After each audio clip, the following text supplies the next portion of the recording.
If you have nothing to hide, you have nothing to fear.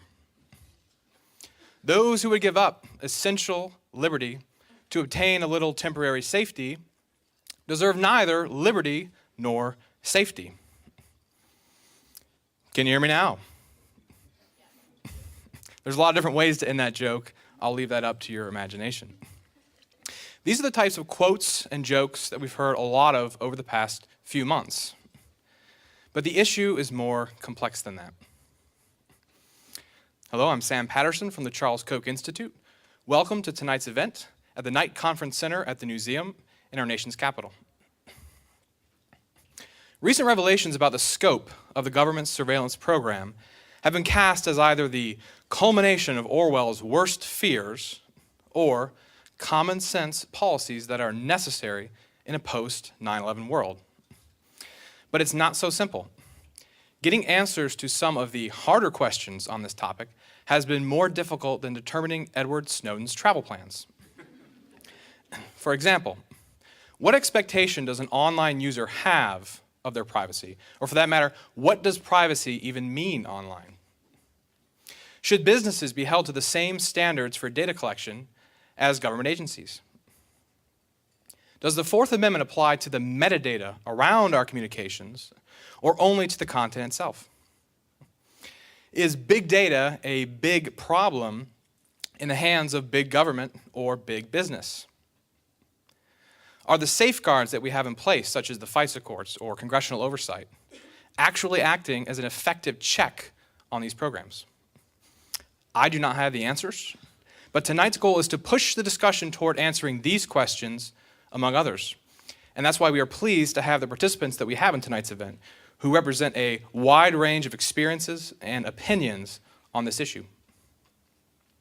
The Charles Koch Institute, an educational organization, believes that economic and personal freedom is essential to progress and societal well-being in our country. Increasingly, people are exercising these freedoms through new technologies, whether it's using a smartphone to have a video chat with their mom, or it's foregoing a trip to the electronics store and purchasing a new tablet online.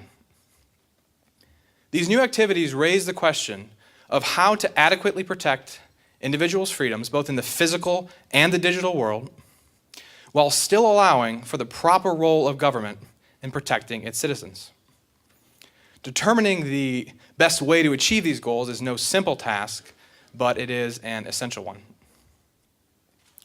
As the nearly 1,000 alumni of our educational programs could tell you from firsthand experience, the Charles Koch Institute welcomes open debate, scholarship, and analysis of various public policy issues.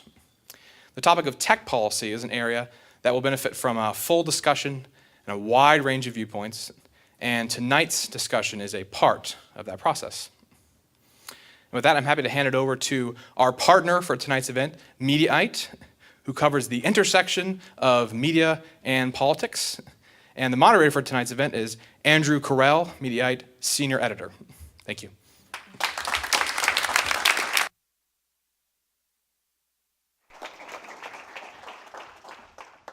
Thank you, Sam. You can hear me?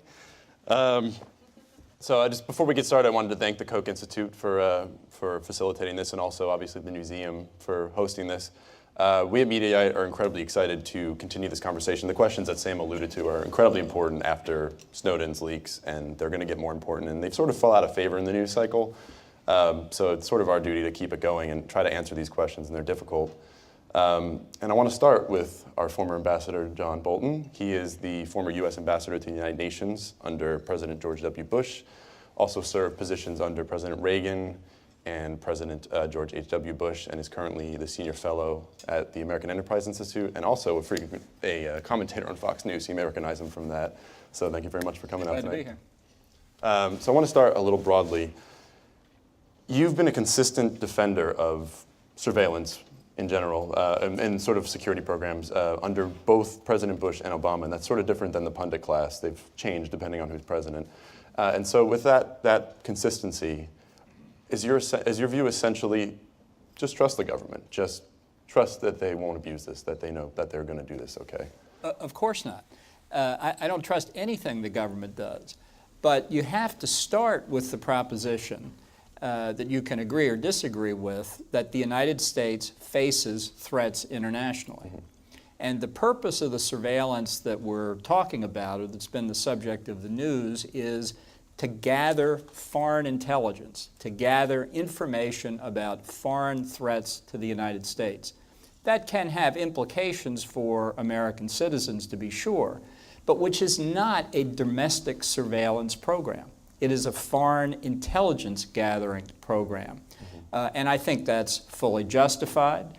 I think it's important in this setting with this group to recall Adam Smith, who says in The Wealth of Nations, the first duty of the state is to protect the society against the violence and invasion of other societies. And that's what this is directed at. They're not looking for who you're schmoozing with in your spare time.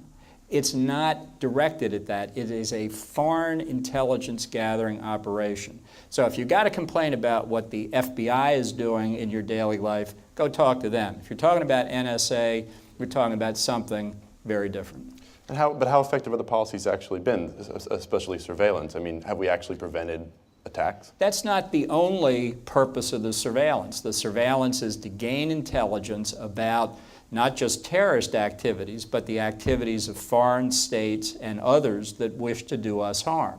And let's not forget, in this context, that we face not just Al-Qaeda and other terrorist groups, we face the likes of China, which has the most sophisticated, advanced cyber warfare capabilities of any country on the planet, which has used them to hack into, by the Pentagon's estimate, the entire body of the top 1,000 American corporations, into the government in many different places, into AEI of all places.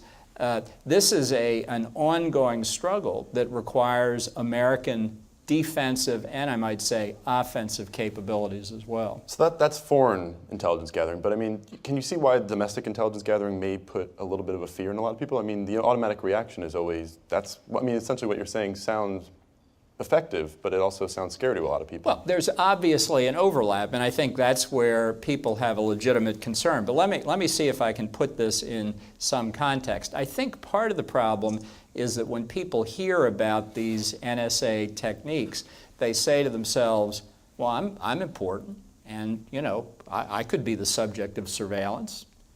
I probably should be the subject of surveillance, and in fact, I probably am being surveilled, and I'm outraged by that. Let me just tell you, you, everybody in this room, we are dust in the wind for the NSA.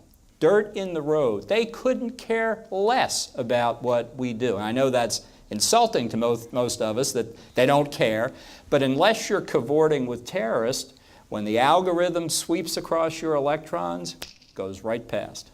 But there's also there is the presumption, there is no presumption of criminal activity when they collect metadata for everybody. I mean, that's not necessarily... That doesn't bother me in the slightest. The reason they're collecting, and at this stage I take your question to mean just collecting, is so that it's readily available to the government. You don't have to go to Verizon to ask them.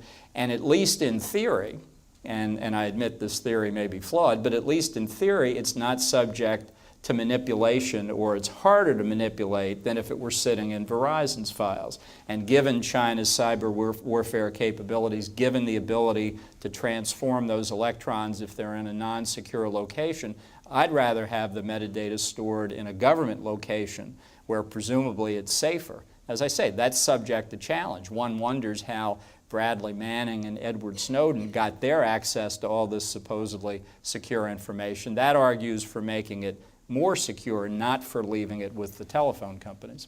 Now, one of the interesting things, well, do you think the safeguards that are currently in place to sort of protect people from, I guess, the fears that they have, do you think those are effective enough right now, the safeguards that we have?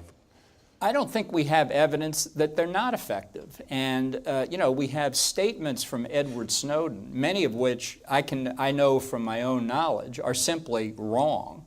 If there's evidence of impermissible manipulation of the data, impermissible use of the data, then I want to hear about it just as much as everybody else. But I tell you, what you've got out there now is a lot of scare stories, a lot of misinformation, and a lot of propaganda. And until we get to hard facts, I'm very skeptical that this is going to turn out to represent anything like the kind of problem that's been portrayed.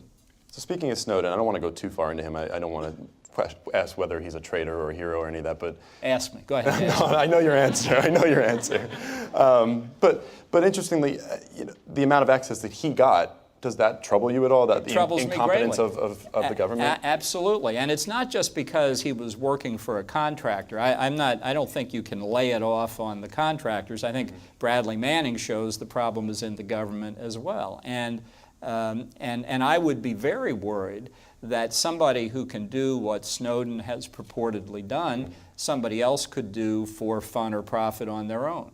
So I regard it as extremely dangerous and worrying that somebody can claim to have the kind of access that he had, forget his motives for a minute, to be able to take that data outside the confines of the government, and whether he's giving it to China or giving it to Russia or giving it to the whole world, that kind of vulnerability for our surveillance capabilities is a threat not only to our national ability to engage in that kind of surveillance, but risks the privacy of the data that everybody's supposedly so concerned with. And so, continuing on Snowden a little bit, you've said, we alluded to before, you've said he's a traitor, essentially, that he's aided and abetted the enemy. What I'm wondering is, do you feel squirmish at all about the idea of surveilling or considering journalists who aid and abet him are they traitorous in their actions? Should journalists be silent when they are given information? Well, I think obviously the culture of journalism in this country is very different than what it was when journalists never bothered to reveal that Franklin Roosevelt spent his time in a wheelchair. And I don't expect that you can go back to that. And I also don't think that there is a privileged class called journalists. I think journalists might like to think they're sort of an elite. But I'm a lawyer. I mean, I know what an elite is. I went to law school for 3 years. I had to take a bar exam. I had to sweat for not quite 8 years to make partner at Covington and Burling. That's what a real professional elite is. Journalists don't cut it. You lawyers. And I would say further that part of the problem with law is the notion that only an elite can practice it. I personally favor deprofessionalizing law, medicine, and all the rest of it to remove the artificial barriers to entry that government certification creates. So I'm coming to the point where I don't think journalists ought to be moved into a class of people that we're trying to eliminate in other real professions. And what that says to me is that the argument for government law enforcement outside the confines of the people who are actually in the government or working for the government is hard to make. I have been involved in the government, in the Justice Department and the State Department, in considering what to do about leaks. They're very frustrating. But until the Obama administration and the 3 Republican administrations I served in, the number of leak prosecutions was infinitesimal because it was too hard, it was too unlikely to find it was too hard to find the leaker inside the government, let alone the journalist. So I view this with, I guess I would call it bemusement, that it takes a left-wing Democrat to go after the press when those squishy Republicans let them get away with it. And selectively he goes after them. But I'm wondering I want to see where your line is, though, on surveillance. I mean, would you be okay to say, to prevent whistleblowing, leaks, would you be okay with surveillance on congressmen and their staff as a means to preventing that? Well, what I would like to see is a tighter system within the government so that the possibility of a Snowden or a Bradley Manning is reduced. I think it's an inevitable cost of doing business in the government that you're going to have the leaks, and I don't want to extend the protection too far beyond the bounds, although I think it's clear that members of Congress and their staff are the source of many of the leaks. Certainly that's where I get a lot of my information. And I think that's a problem. What I think that requires is greater discipline in the federal government itself and greater discipline on the part of Congress. I wouldn't extend that to journalist. So what you're saying then, what I hear you saying is that journalists shouldn't be treated differently than individuals. I don't think so. As a general proposition. Now, if I believed that somebody who calls himself a journalist was actually, for example, in the employ of a foreign government, that would change my mind. You can't just call yourself a priest and expect people to treat you in some special capacity, and I don't think you can call yourself a journalist and have that alone be the deciding factor. But as a proposition for real working journalists who don't get paid much, or at least that's what they tell us, I'd leave them alone.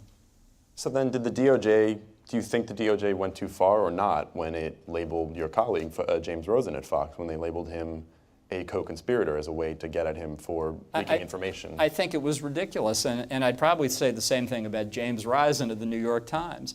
You know, How are they different then? I don't think they are. That's my point. In other words, if you can go after Rosen as a co-conspirator for helping to induce somebody to leak, there's not a journalist on the planet you couldn't go after under the same theory. So you think it has a chilling effect when government... I don't think there's any question about it.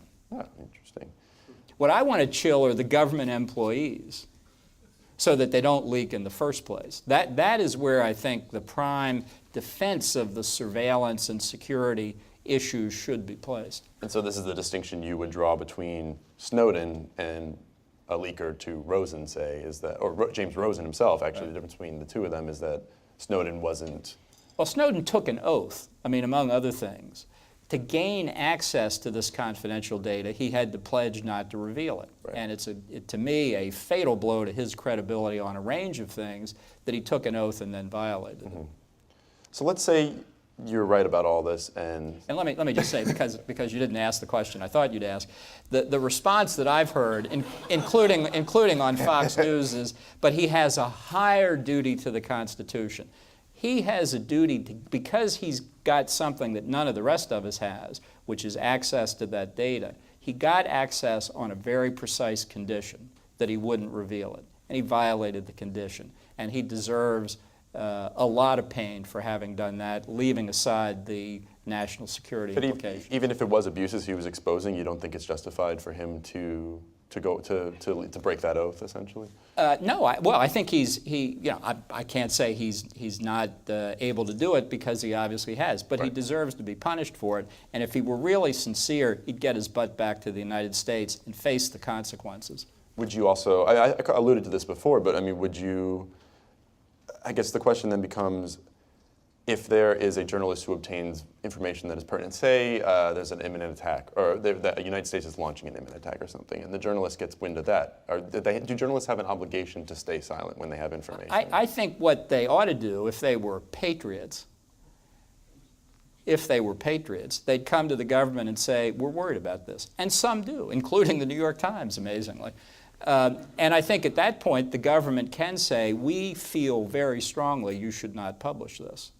Then don't they become sort of, I guess, patsies, or they become, an arm of the government? Isn't their duty to sort of keep the government in check? The fourth estate. Well, I think it's legitimate to ask the question whether journalists are part of the society that we're defending.